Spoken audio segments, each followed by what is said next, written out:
Hello everyone, it's Garen and this is the Monday message for Monday, May 18th, 2020. I want to start out by talking about some health and wellness issues. We have some information and I encourage staff to take breaks during their workday. It could be a midday walk, listening to music, hanging out with family, gardening, painting, whatever it is that you want to do. But make sure that whatever it is, it supports a positive and productive remote work-life balance, because this can be a really challenging time for all of us. And also feel comfortable about taking 1 or 2 vacation days at this time, because there can be no work productivity without physical and mental well-being as well. Some resources that I want to share, and you'll also find in the email from the Monday message. If you or someone you know is experiencing emotional stress or anxiety during the pandemic, there's a number that you can call. Also, Kaiser is prepared to test patients for COVID-19 if testing is necessary. So if you're worried that you're showing symptoms of COVID-19, call before you go in, because you'll need a referral from your Kaiser doctor and an appointment to get tested, but they are waiving costs for COVID-19 testing.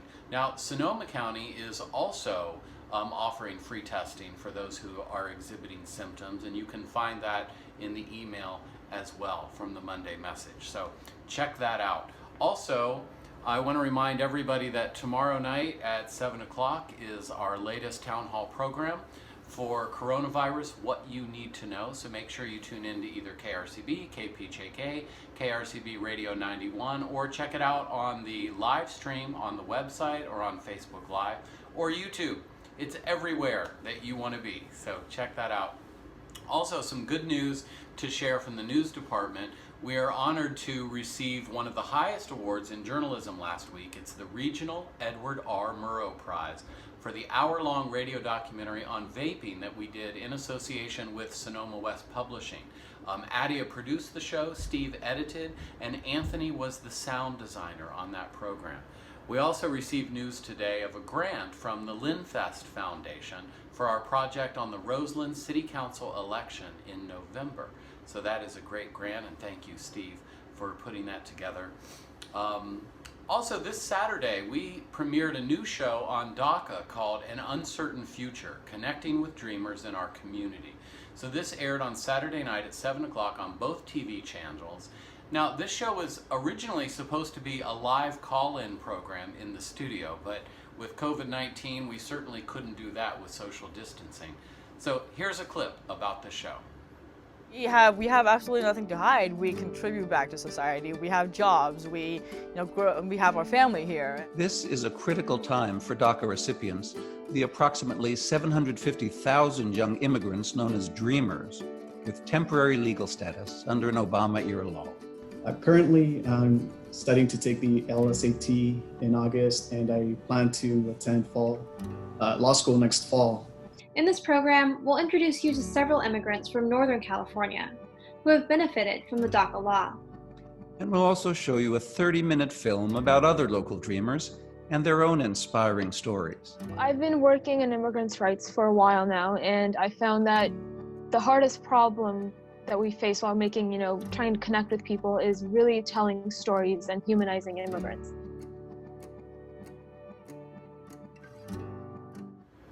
The show turned out really well using Zoom video conferencing and some archival footage, and I think that everyone did a great job. Again, thanks to Steve and Adia for pulling through at the last minute and hosting that program for us with just 48 hours to go before it had to be put in the can. I also want to let you know, even though we're challenged during the coronavirus with our ever-changing plans for radio fundraising and for the TV, travel, and wine auction, there is some good news on the grant front. So I want to go through this for everybody, because some people are aware of these things, but others are not. We did receive a Federal Payroll Protection Program, or PPP, funding grant of about $350,000 to help cover payroll during this time. The CPB also received CARES Act funding from the federal government that was distributed to stations. So about $200,000 for TV and $112,000 for radio. So that was very nice.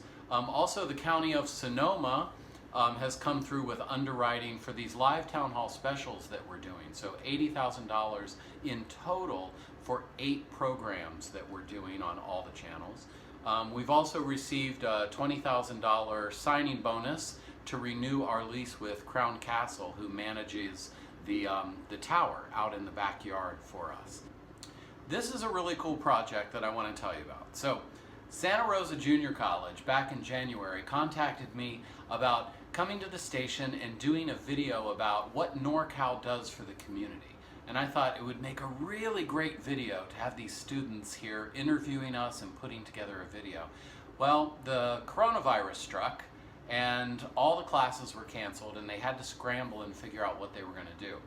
But what they did was really interesting. The students used Zoom video conferencing and cell phone video that we shot here at the studio, and they shifted their focus to look at how NorCal was reporting on the coronavirus, and they put together a really cool video. So check it out. We had the chance to work with a local broadcast studio in Sonoma County called Northern California Public Media. We shifted our focus of the video to how NorCal responded directly to the coronavirus. Overall, we're proud of what we accomplished and we're grateful to NorCal for this opportunity. Please enjoy the product of our labor.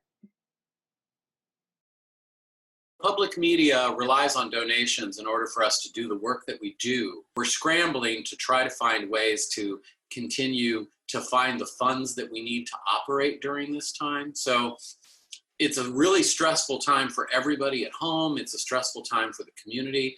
It's also a stressful time for NorCal.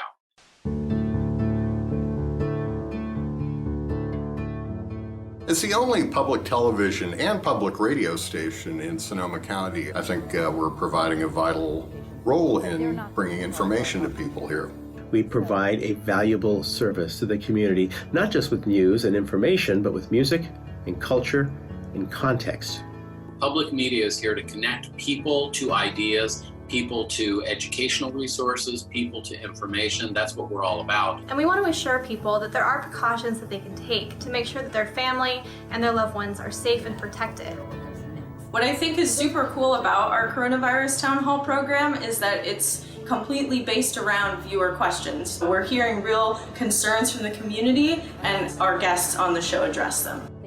We're doing an hour-long show once a week, Tuesdays at 7 o'clock. But as well as being on both of our TV stations, it also simulcasts live on our radio station. We're also using social media to make sure that it's easy for people to ask the questions that they need to know. During our coronavirus coverage, I've been able to help spread the word about local events, local services, and connect people between county officials and the public, which has also been very rewarding and also helps fulfill my personal objectives of trying to help the community during this time. You know, I think when it comes to adapting to the coronavirus pandemic, I'm amazed at how easily the staff has been able to change their mode of work. Before the pandemic, I used to be a journalist reporter. Now, because of the coronavirus, we're really focusing on the outbreak and how the pandemic is affecting everyone in the community and all of the different sectors. Before the pandemic, I worked early morning and late afternoon split shifts, and that's what I'm doing now. And hopefully, I get to share a sense of that stability with the listener. One way that this situation has changed the way that I've been working is I've been able to do a lot of things at home. I've been able to find out different ways of connecting people than I normally would. I can't thank NorCal Public Media enough for allowing me to be able to do what I love and also being able to help the community at the same time. You've always been here for the listener, and we get to be here now. We are all in this together, and together we will get through this.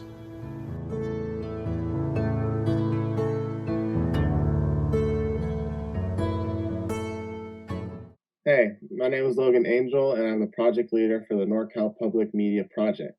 I was part of the audio team, and I worked on the music and did the video for the radio spot. Hi, I'm Ben Kohler. I was also part of the audio team, and I worked with Logan on the music, providing that as a bed for the video. Hi, I'm Cody. I'm also on the audio team. I worked on mixing and mastering and trying to make everything sound good. I'm Brendan, and I was a video editor on this project. I'm Daniel, and I was also a video editor. Finally, there are a couple of anniversaries that we're celebrating. Happy 14th anniversary to Jerry Pacitti here at NorCal. That's coming up on May 24th. Also, Bridget Hutchison, 2 years that Bridget has been here at NorCal, and that anniversary is on May 22nd. So make sure to give your happy anniversary thoughts to Jerry and to Bridget. So stay safe, everyone. Stay strong and work together, and I'll talk to you soon.